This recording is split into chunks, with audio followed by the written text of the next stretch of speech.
Welcome everyone to the video, and today we're going to be talking about the epic characters, the best ones to level and which ones to work on based on your needs and what you will be getting. Now the epic characters are the second strongest tier character that you will get, second to legendary. They are better than the common stat wise, and they are ones you're going to be getting a good amount of. So let's talk about the top epic characters.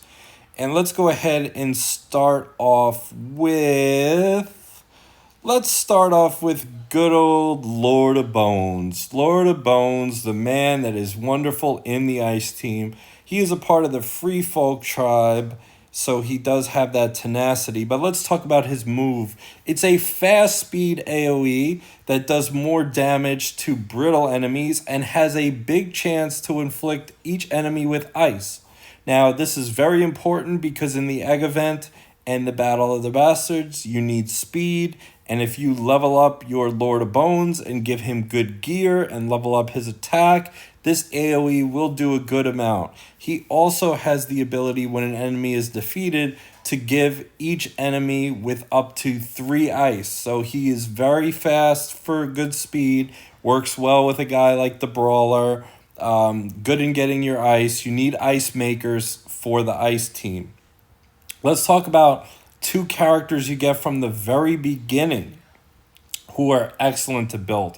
And that is my man Jon Snow, part of the Stark faction, which will give you extra ice bonuses, reducing stamina. And Jon Snow's kit is a good kit. He grants all allies a 15% critical strike chance and critical damage for 4 turns. Then he attacks someone. Now, keep in mind, the best part about him is that when an enemy is hit with a critical strike, there's a 90% chance Jon will inflict 3 ice upon them. Now, if you get a character that has an AoE move that attacks all enemies, they're going to get 10% plus 15%, so that's going to be 25% chance for a crit, and that's going to be rolled on each enemy. So you do have a chance to inflict more ice on them. So if you use a guy like Lord of Bones, he hits his AoE on 5 enemies, there's a good chance you're going to put a lot of ice on the board, and you need ice makers. So going with Jon Snow, a perfect combination character is Arya. Arya, on her passive, anytime an enemy is afflicted with ice, she gains 25% critical strike chance for 3 turns. So you have someone do the ice, she gets the crit chance, it goes up to a dramatic amount, and she hits hard with her move. This is a normal speed, super fast move, and if it's a crit, she'll do a depose damage. So that's nice, and you're going to get lots of shards of Arya.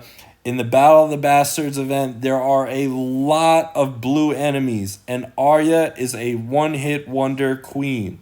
She is great if you have plenty of ice makers. When someone is brittle, she will do tons of damage. Lots of synergy with Red Jon Snow. Moving on to the list, let's talk about the Dothraki Longbraid. Now, the Dothraki Longbraid has a normal speed move, which does a large amount of physical damage, plus bonus if he kills an enemy. He gets stamina. If he defeats an enemy, him and his team leader both gain stamina, which is huge.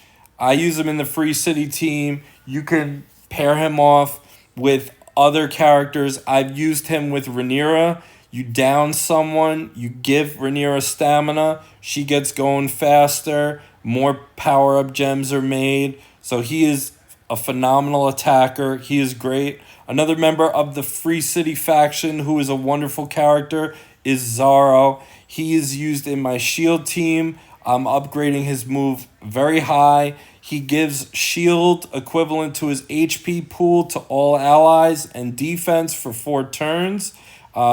This can be devastating in events. He has a leadership ability where he gains stamina anytime an ally uses his skill. And when an enemy is defeated, he has a 20% chance to stun or deceive all enemies for 2 turns. My star level, it's stun. In the beginning, it's deceive. He is a very good character, member of the Free Cities, which will get 40% stamina if you have 3 members. So, and if you have all 5, you gain 100% stamina. So, very good character. Moving on to the next one, the Godswood Defender. Now, I will have to make a note that this only applies if you have a 4-star Godswood Defender, because his passive ability, when you heal the weakest ally and you stun them, he will remove all bleed from all allies, which is a wonderful cleanse in the Battle of the Bastards event. You have lots of bleeds going on, and if you have a 4-star Godswood Defender, he has a very fast move that will do a little bit of damage, but a good chance to stun an enemy, and upon that stun, he will heal, and he will also remove all bleeds. So he is a very good epic character, also a member of the Free Folk. So for the tenacity builds, which resist debuffs against the fire teams, ice teams, bleed teams, whatever debuff is coming, the Free Folk are handy, and there are new Free Folk like 1/1 and Tormund to pair with Ygritte, and yeah, that's just solid overall. Moving on to the next one, we have probably a great member of the Bleed team. The Bleed faction are the Boltons, where the more you have, the more effective Bleed is. Bleed is a move where it will deal damage to an attacker when they use their special, and it's based on their attack and the amount of bleed. So the more bleed you have, the better. 3 is the max stack, and it does last for 3 turns, so you will need to reapply if it is ready to go away. However, he has a fast speed move that does a good amount of damage to an enemy, and the target and all enemies with bleed already have an 81 chance to be afflicted with 2 bleed. So this will refresh the turn count of bleed. Great for PvP. Raids, I'm talking about. You have someone like Ramsay start off with bleed, get his move going, give more bleed, and refresh.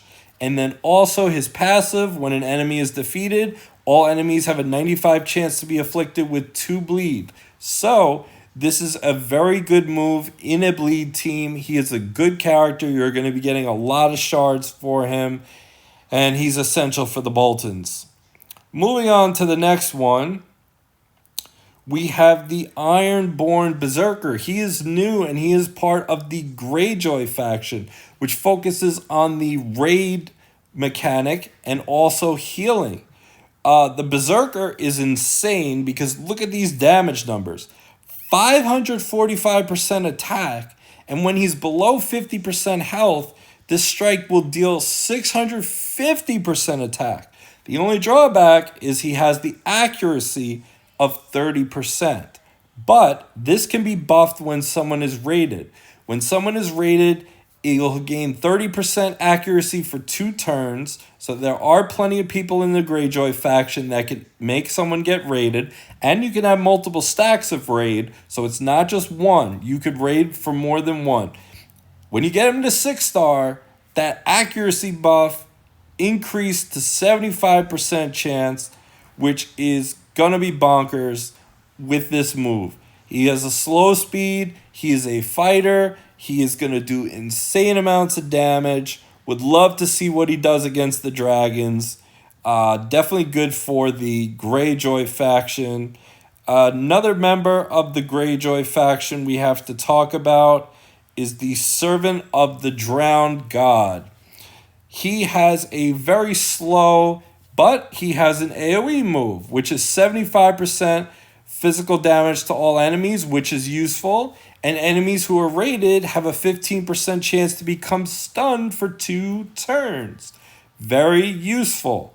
This is where he shines. When an ally drops below 50% chance, a random enemy has a 20% chance to become raided. At 4 stars, it becomes increased to 50% chance to become raided. And it happens again a second time when allies drop below 25% health at 6 stars. So you have a guy who passively, just by your characters going down in health, increase your chances of someone getting raided. And the Greyjoys do amazing things when someone is raided. So he is definitely a good epic character if you're going for that particular team. Another pretty good epic character for your fire teams is the Dragonstone Maester of Arms. You are going to be getting a lot of shards for him. He has a normal speed move that attacks 2 times, and each strike has a 30% chance to inflict 2 fire. So you have a chance to inflict 4 fire with this move. So that's a lot of fire right there.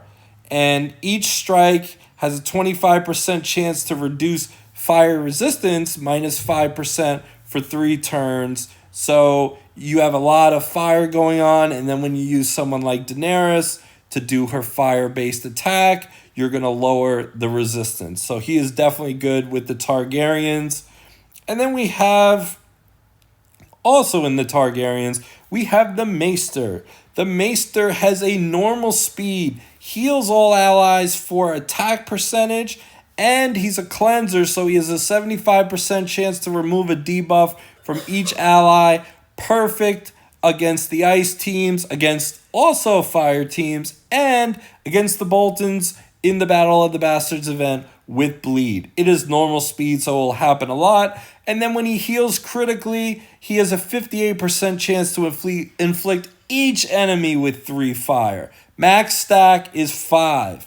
Let's look at his chance. His chance is 40%. So when you do his move, he has a 40% chance to critically heal, which is big. So he's going to critically heal, which is going to do bigger heals. Plus, he can inflict all that fire. And he is a part of the tribe.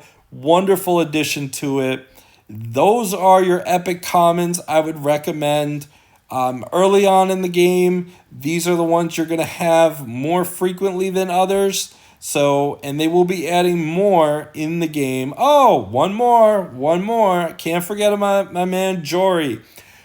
Jory, you will get him in the green summons and some other summons. Member of the Stark faction, he has a fast speed move. He will attack the enemy twice, doing 115% attack physical 2 times, and having a 75% chance to inflict ice, and then he does bonus damage to fighters. So, he has a fast speed move that can inflict 2 ice, potentially, a very good chance, and he deals a good amount of damage, so when they are brittle, you can use this move again and do some damage. He also has the ability to remove deceive and stun when someone becomes brittle from your allies, which is helpful. But he is a good damage dealer, and he would be a good member of the ice team. The ice team is super versatile. There are tons of people you can use. So these are the epics that I like and I enjoy, and certainly work on them for your teams because they will be worth it. Hope you guys enjoy this video. Comment below. Let me know who you are working on, and I will talk to you guys in the next one. Take care.